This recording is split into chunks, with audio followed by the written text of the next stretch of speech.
기도하겠습니다. 하나님, 오늘 이 아침에 허락하신 말씀 사도행전 8장 1절로 40절의 말씀으로 성령을 거스를 수 있겠는가, 그 세 번째 시간 계속된 성령의 역사를 보라라는 제목으로 하나님의 은혜를 청합니다. 우리 가운데로 하나님의 말씀과 그 말씀의 감동을 성령을 통하여서 주장하여 주셨사오니 오늘도 변함없는 그 능력으로 이 백성들에게 진리와 빛 대신 예수 그리스도를 만나게 하여 주시옵소서. 예수님 이름으로 기도하였습니다. 아멘. 우리가 지난 시간 성령을 거스를 수 있겠는가라는 대주제를 가지고 하나님의 말씀을 보는데, 그 내용의 시작이 이제 스데반의 설교 그리고 스데반의 순교의 과정을 우리가 지켜보게 됩니다. 다름 아니라 스데반은 예수님의 12 제자가 이제 사도라는 새로운 신분으로 이제 신약의 초대교회에 등장하죠. 그러니까 제자들은 단순히 예수님을 따라다니면서 예수님을 보좌하고 예수님이 행하시는 일들에 대해서 거두는 정도의 역할을 했다면, 이제 이 사도라고 하는 직함은 그들이 구체적으로 예수 그리스도가 하늘로 승천하신 이후에 예수님이 공생의 기간 동안 보여주셨던 일들을 이제 그들이 직접 예수의 이름으로 행하는 그러한 본격적인 사명자의 길로 걸어가고 있음을 볼 수 있습니다. 그래서 이제부터 그들을 사도라는 표현을 쓰죠. 영어로는 사도신경, 사도들의 신앙 고백, 그래서 Apostles' Creed라고 영어로 표현하는데, 그래서 그때부터는 Disciples라고 제자가 아닌 어포스틀이라고 하는 사도라고 하는 이름을 쓰게 됩니다. 근데 이 사도들이 복음을 증거함에 있어서 이제 사람의 수가 기하급수적으로 늘어나기 시작하니까 그들에게 복음을 증거하는 것, 그것이 단순히 복음을 증거하는 일만으로 끝나지 않아요. 왜? 그들을 관리해야 되고, 또 그들을 일일이 상담해야 되고, 때로는 가정도 방문해야 되고, 또 때로는 사도들을 따라서 성경 공부를 하다 보면 그들이 또 시간이 이제 좀 먹을 것도 채워줘야 되고, 또 여러 가지로 이제 서서히 교회의 모습을 갖추어 나가는데 더 많은 사람의 인력이 필요한 것이죠. 그래서 그 가운데서 12사도 가운데서 이제는 사도들은 복음 전하고 기도하는 데만 힘쓰고 나머지 우리가 감당해야 할 일들을 대신 좀 해줄 수 있는 집사들을 좀 뽑자. 그래서 7 집사를 뽑아요. 그래서 그 중에 지난 시간까지 등장했던 순교했던 스데반이 등장하고, 오늘 말씀에 등장하는 빌립이 그 7 집사 중에 한 분들입니다. 그들은 단순히 집사가 아니라 사도들의 복음과는 성령의 충만함으로 하나님의 일을 감당하였다, 이렇게 성경은 쓰여져 있죠. 그래서 스데반의 내용을 보면 그가 일장 연설을 하는데, 한편의 드라마틱한 설교를 그가 아브라함 때로부터 다윗과 모세를 거쳐서 그 이스라엘 백성들이 율법을 통해서 그들이 충분히 익혔을 만한 그 인물들을 거명하면서 하나님의 은혜가 어떻게 예수 그리스도의 때와 더불어 지금까지 이루어져 왔는지를 사도 스데반이 설명을 합니다. 스데반 집사가. 이제 그러면서 결국 스데반 집사가 얘기하는 건 단 하나죠. 우리는 죄인이다. 우리는 죄인이다. 그러면서 그럼에도 불구하고 우리가 예수 그리스도라고 하는 이 복음 자체 대신 예수 그리스도를 따르고 믿어야 되는 이유는 그 죄인으로부터 온전한 의인으로 거듭날 수 있는 유일한 길, 그 길을 예수 그리스도를 통해서 우리 가운데 허락해 주셨다.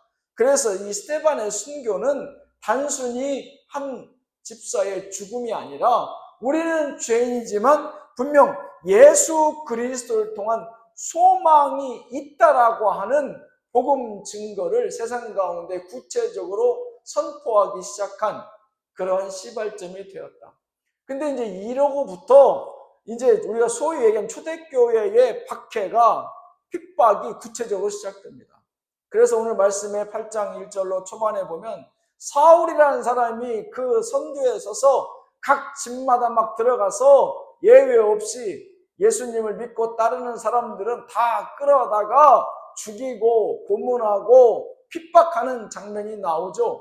그러면서 이제 예루살렘에는 12제자 정도만 남고 그 예수님으로부터 은혜를 받고 복음을 듣고 성령에 충만했던 집사들은 이제 이스라엘 주변으로 뿔뿔이 흩어지게 됩니다. 오늘 등장하는 7집사 중에 한 명인 빌립도 그 중에 한 분이죠. 오늘 어디로 갑니까? 빌립 집사는 오늘 사마리아 땅으로 가게 됩니다. 사마리아 땅에 가서 그가 복음을 전하고 또 돌아오는 길에는 성령이 또 감동하셔서 에디오피아 관리인 네시를 만나게 하사 그에게 복음을 증거하기도 합니다. 에디오피아가 어디입니까? 에디오피아는 북동부 아프리카 주에 있는 그 한 나라죠. 그러니까 이 에디오피아가 이 아프리카 중에서 유일하게 우리나라의 그 한국 전쟁 때 가장 많은 연합군을 유엔군을 파병한 나라가 또 에디오피아예요. 그래서 우리하고는 사실은 우리나라하고는 관련이 깊은 그런 나라 중에 하나입니다. 지금은 이제 빈민국에 속해서 힘든 경제적으로 힘든 나라 중 하나로 전락했지만 당시에 보면 성경에 곧잘 등장하는 에디오피아는 이스라엘보다 훨씬 나은 그러한 형편에 처해 있는 모습을 보게 됩니다. 그래서 오늘 말씀의 내용은 성령께서 스데반의 죽음과 함께 소멸된 것이 아니라 오히려 그 성령은 스데반의 순교 이후에 구체적으로 어떻게 이제 그것이 다시 한번 이스라엘을 넘어서서 예루살렘 성벽을 넘어서서 온 유다와 사마리아 심지어 아프리카에 이르기까지 증거되는지 생생하게 우리로 말씀을 통해서 보게 하시는 줄로 믿습니다. 성령을 거스를 수 있겠는가 이 대주제로 오늘은 계속된 성령의 역사를 보라 이 제목으로 주의 말씀을 보고자 합니다. 말씀드린 바와 같이 성령은 결단코 소멸시킬 수 있는 그런 불이 아닙니다. 성령은 사람들이 예수 그리스도를 십자가에 달아 죽이면 죽일 수 있겠지라고 착각했지만 결국은 말씀하신 대로 공언하신 대로 스스로 3일 만에 부활하신 예수 그리스도를 우리가 잘 알고 있는 것처럼 결단코 인간이 함부로 죽이거나 살리거나 명하거나 뜻대로 조정할 수 없는 신의 한 분이시고 삼위의 한 분이신 성령님이시다 라는 것을 우리가 오늘 말씀을 통해서 다시 보게 되죠.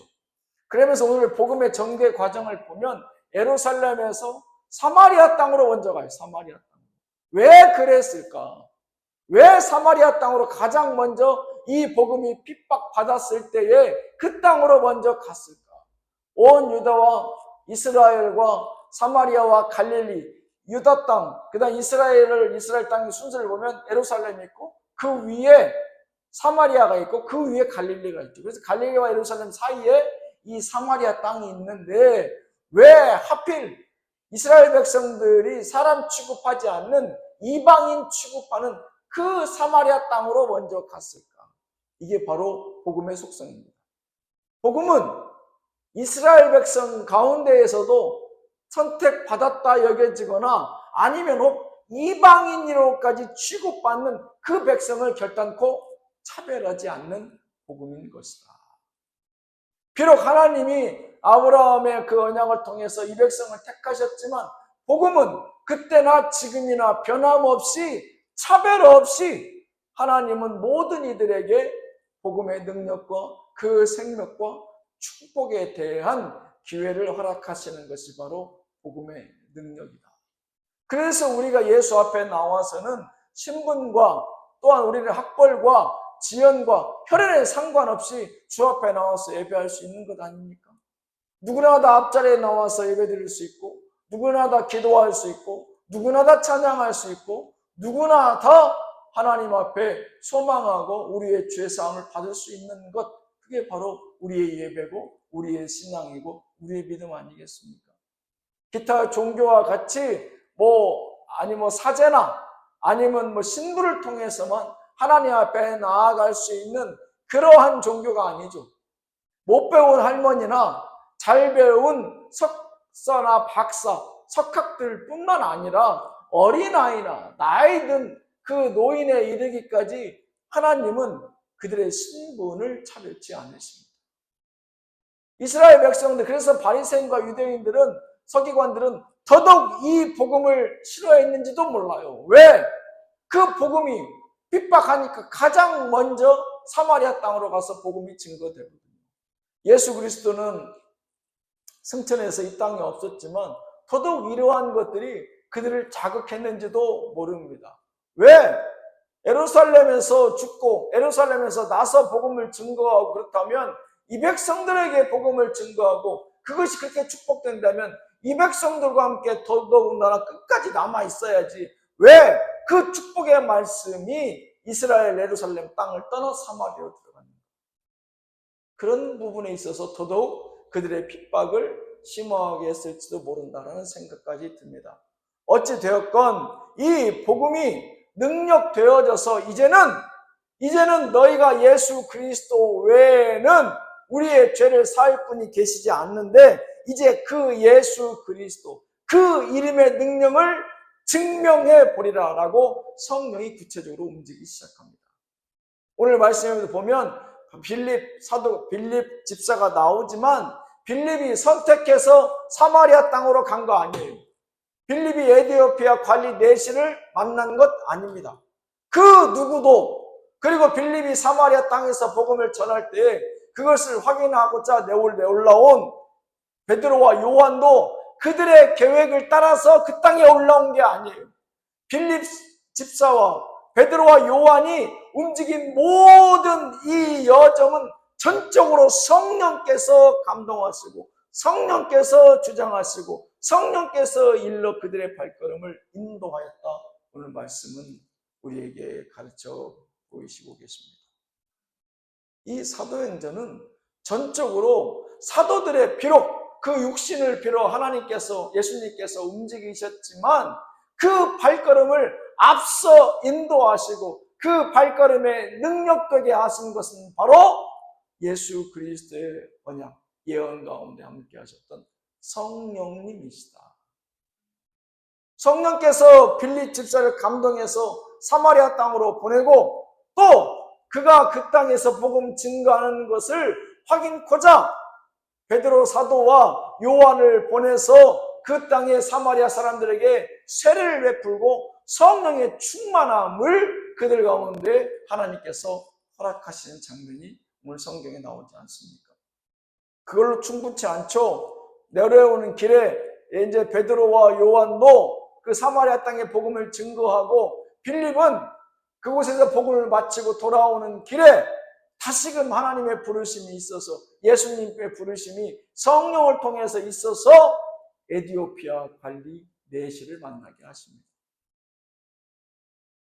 성령께서 늘 우리 마음에 감동하시고 우리에게 주시는 이 복음의 능력이라고 하는 것은 사실은 내주하셔서 우리의 삶, 우리의 발걸음 전체를 구체적으로 전적으로 인도하세요. 놀라운 것은 성령이 역사하실 때 이 초대교회의 뜨거움과 생명력은 어디에 있느냐? 그 절대적인 첫 번째는 무엇이냐? 순종입니다. 오늘 빌립 집사와 베드로와 요한, 그들이 사마리아인 땅에서 복음을 증거하고 세례를 베풀고 성령의 충만함을 기도해주고 돌아오는 길에는 에디오피아 관리 내시를 만나게 하고자 성령께서 감동하셨을 때 그들이 전적으로 하나님의 성령의 인도하심에 순복합니다. 묻지 않아요. 왜 그 땅에 가야 됩니까? 왜 그 땅에 가서 복음을 증거해야 됩니까? 지금은 핍박이 좀 덜한 곳에 가서 잠시 머물러 있다가 나와야 되지 않겠습니까? 지금은 이 유대 땅, 이스라엘, 예루살렘이 급하지 않습니까? 갈릴리는 어떻습니까? 라고 묻는 장면이 단 한 번도 나오지 않아요. 베드로와 요한뿐만 아니라 빌립 집사도 예수께서 성령을 통해서 감동해 주시는 그 물음에 단 한 번도 이런 반고도 하지 않아요. 성령의 역사, 그 첫 번째는 순종함이 있습니다. 우리 가운데 주께서 늘 말씀하시죠. 예배를 드리고 아니면 하나님의 말씀을 들었을 때 분명 내 마음을 두드려서 주께서 말씀하세요. 상구가 이렇게 해야 돼. 분명 이렇게 해야 된다. 라고 계속해서 말씀하세요. 중요한 것은 문 두드리는 그 예수 그리스도 성령의 감동하심에 문을 열어 영접하고 그 말씀을 듣고 그대로 순종하는 그것이 바로 가장 최우선이자 첫 번째인 것이죠. 성령의 역사는 순종함부터 시작됩니다. 이들이 순종하지 않았다면 어떻게 했을까요, 목사님? 그러면 성령의 역사는 멈췄을까요? 아니죠.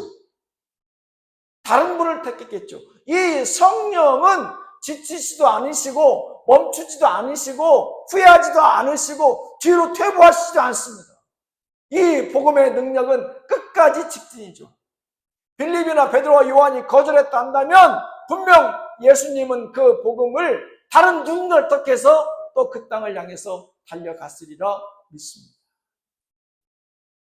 이 역사의 주관자 되신 하나님을 모든 인생의 섭리에 우선에 두고 중심에 두고 우리가 사고해야 되는데 우리가 늘 인간적인 생각에 사로잡혀서 그래서 베드로와 요한이 빌립이 대단한 사람인 걸로 착각해요. 아니에요. 이들을 순종케 하고 전혀 준비가 없었지만 그들은 그 땅에 전혀 예상치 못하였지만 그 모든 길을 예비하셔서 가는 걸음을 복되게 하셔서 그들을 만나서 그 지혜의 충만함으로 복음을 증거하게 하고 그들의 성령의 충만함으로 성령과 세례를 베풀게 했던 능력은 누군가? 예수 그리스도, 성령의 이름이죠. 예수 그리스도께서 성령과 함께 하심으로 그 이름으로 그들에게 복음을 증거케 하시는 것이죠. 어제도 오늘도 내일도 우리가 성령의 충만함을 경험해보고 싶다 한다면 그 첫 번째는 순종입니다.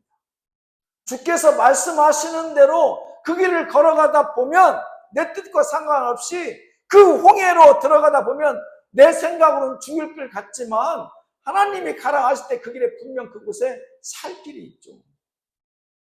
그곳을 가지 않고 불순종했다면 분명 애굽의 병거에 기병들의 창과 칼에 찔려 다 몰살당했을 거예요. 그렇지만 그것이 물에 들어가면 죽을 것 같지만 분명 그 길로 발걸음을 향했을 때 그곳에 살 길이 있고 심지어 우리를 죽이려 드는 애굽의 기병이 그 가운데서 숨을 당합니다. 믿음의 가장 중요한 첫 발걸음은 홍해를 향한 그 순종의 발걸음인 것이에요.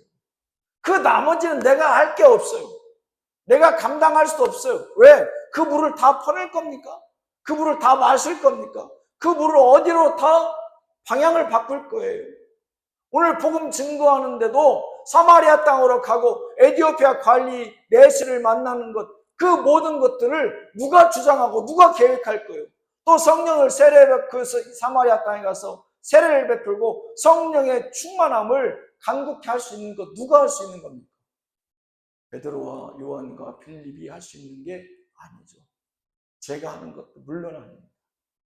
그들은 하나님의 감동하셔서 성령의 이끄시는 대로 순종했을 뿐이에요. 그리고 그들의 머리 위에 손을 얹고 기도했을 뿐이에요. 복음에 대해서 그 하나님이 주시는 대로 그 지혜를 따라 전파하고 선포했을 뿐이에요. 감동은 누구의 역할입니까? 성령의 역할입니다. 순종했을 때 일어납니다. 아주 작은 것이라도 순종했을 때 우리는 기적을 체험할 수 있습니다. 그 작은 것이라도 순종하지 않으면 우리의 인생은 결단코 죽기까지 이러한 능력을 경험할 수 없습니다. 그리고 두 번째로 이 순종이 성령의 역사를 이끈다면 이제 이 상황이 어떤 상황입니까? 이제 대박해가 이제 이대 땅에 시작됐어요. 초대교회. 그 앞장에는 우두머리는 누구예요? 앞장서 있는 사울이라는 자가 등장해요. 이 사람은 폭력적인 사람이 아니라 아주 머리도 좋은 사람이라 사람들을 옴짝달싹 못하게 하는 그런 악한 지혜가 있기까지 해요. 율법도 너무 많이 알아요. 똑똑해요. 그런데 앞장서서 이들을 박해하니까 많은 사람들이 어떻게 도망가거나 피해갈 방법이 없어요. 놀랍게도 그 핍박이 복음을 온 유대 땅을 넘어서서 세상 가운데 폭발적으로 급진적으로 증거되는 계기가 되게 하십니다. 이게 바로 성령의 역사죠. 바로 내가 죽을 것 같지만, 내가 바로 여기서 이제 실패할 것 같지만, 더 이상 갈 길이 없어 보이는 절벽에 서 있는 것 같지만, 그러한 위기를 기회로 변화시켜 주시는, 역전시켜 주시는 하나님의 능력이 이곳에 있습니다. 그들은 대박해 핍박과 죽음의 공포로 그들을 사지로 몰아넣었지만 결국은 놀라운 부흥의 역사를 이루기 시작합니다. 저는 늘 그래서 어려운 가운데 기도할 때에 소망이 생깁니다. 하나님께서 이번에는 어떻게 이 피할 길을 내시고 어떻게 살 길을 예비해 놓으셨을까라는 그런 기대감이 차오르기 시작해요. 처음에는 낙담하고, 처음에는 실망스럽고, 처음에는 왜 이런 고난과 연단은 끊이지 아니할까라는 생각이 들지만, 내가 더더욱 기도하고 더더욱 주의 이름에 부르짖고 매진하고 주의 이름만, 주의 능력만 내가 붙들고자 할 때에 그 소망에 대해서 일어나기 시작해요. 기대감이 일어나기 시작해요. 그러면서 그 작은 구름 하나가, 갈매기 까마귀 한 마리가 그 먹을 것을 하나님의 선지자를 먹이시는 것처럼 이제는 그 기적이 시작됩니다. 사람들은 다 핍박이라고 그랬어요. 사람들은 다 이제 기독교는 끝났다고 그랬어요. 이제는 예수님을 따르는 제자들은 다 죽고 이제 이 세상은 이제는 더 이상 예수를 말하는 사람은 없을 거라고 얘기해줬지만 아니요. 오히려 그 기적은 이제 예루살렘을 넘어서서 이제 사마리아와 저 아프리카 땅에 이르기까지 복음이 증거되기 시작합니다. 누구도 예상하지 못했던 놀라운 일들이 이루어지죠. 성령이 너희에게 임하시면 이라는 예수 그리스도의 말씀이 또 떠올라요. 온 유다와 사마리아와 땅끝까지 이르러 내 증인이 될 것이다. 성령이 역사하시니까 불가능하게 감히 생각도 계획도 세우지 못했던 일들이 일어나기 시작합니다. 성령의 역사하심은 이렇듯 우리의 사고의 반전을, 우리가 생각했던 모든 일들을 역전시킬 수 있는 유일한 희망이요 수단인 것입니다. 그래서 우리가 성령의 도우심을 구하는 이유가 거기에 있죠. 성령이 역사하시니까 죽음과 환난과 핍박이 변하여 생명과 축복과 부흥의 시대를 일으켜 세우시더라.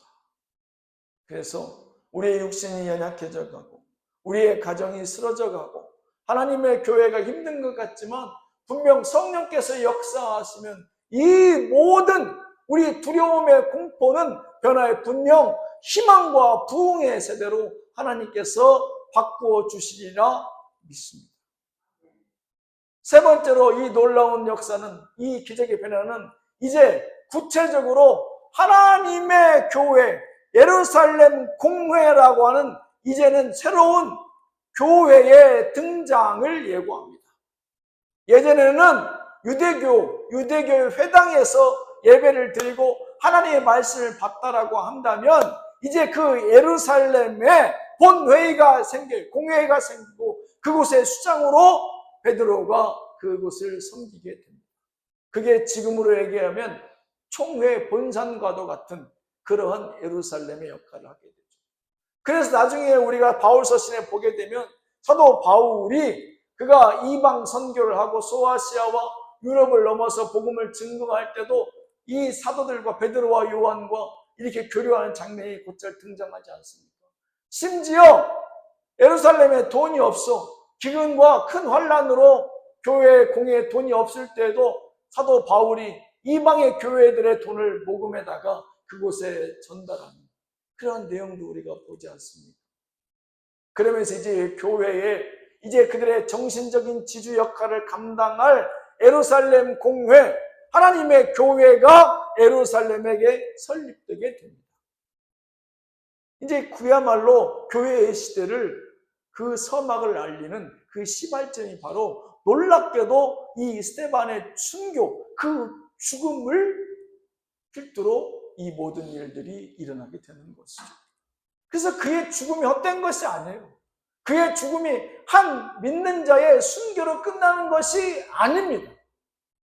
그것을 통해서 촉발된 예루살렘의 핍박이 오히려 온 유다와 사마리아와 땅까지 넘어서서 그것이 이방인을 향한 하나님의 선교의 시작이 되었다면, 이제 예루살렘 그 중심에는 하나님의 교회의 본산이, 본관이, 본회가 그곳에 세워지게 되는 그러한 구체적인 계기가 되는 것이죠.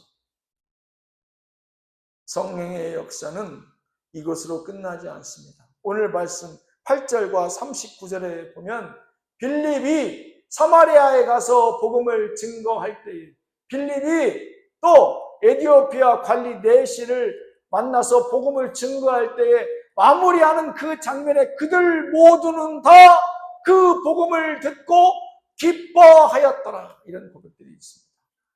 우리가 잘 아는 삭개오도 누가복음 19장 5절에 6절의 말씀에 보면 예수님께서 삭개오야 속히 내려오라, 내가 오늘 너 집에 유하여 하겠다 하니 급히 내려와 즐거워하며 영접하거늘. 복음이 들어오면, 예수 그리스도를 영접하면 그 말씀을 내 삶에 내가 결단코 변치 않는 믿음의 신조로, 내 신앙으로 고백하게 된다면 우리 간에 참된 소망의 기쁨이 차오른다는 것이죠. 바울과 실라를 통해 복음을 영접한 빌립보 감옥의 간수, 그 사도행전 16장 34절에 보면 그가 이제 죄인된 바울과 실라를 오히려 자기 집에 초대해서 그 온 가족이 다 세례를 받은 후에 사도행전 16장 34절에 보면 그들을 데리고 자기 집에 올라가서 음식을 차려주고 그와 온 집안이 하나님을 믿음으로 크게 기뻐하니. 하나님의 말씀, 그 복음을 듣게 되면 그 마음에서 차오르는, 벅차오르는 감동과 기쁨이 있다는 것이죠. 왜 이런 기쁨은 우리 가운데서 내가 감당치 못할 그러한 벅차오르는 감동을 기쁨으로 승화시키게 하십니까?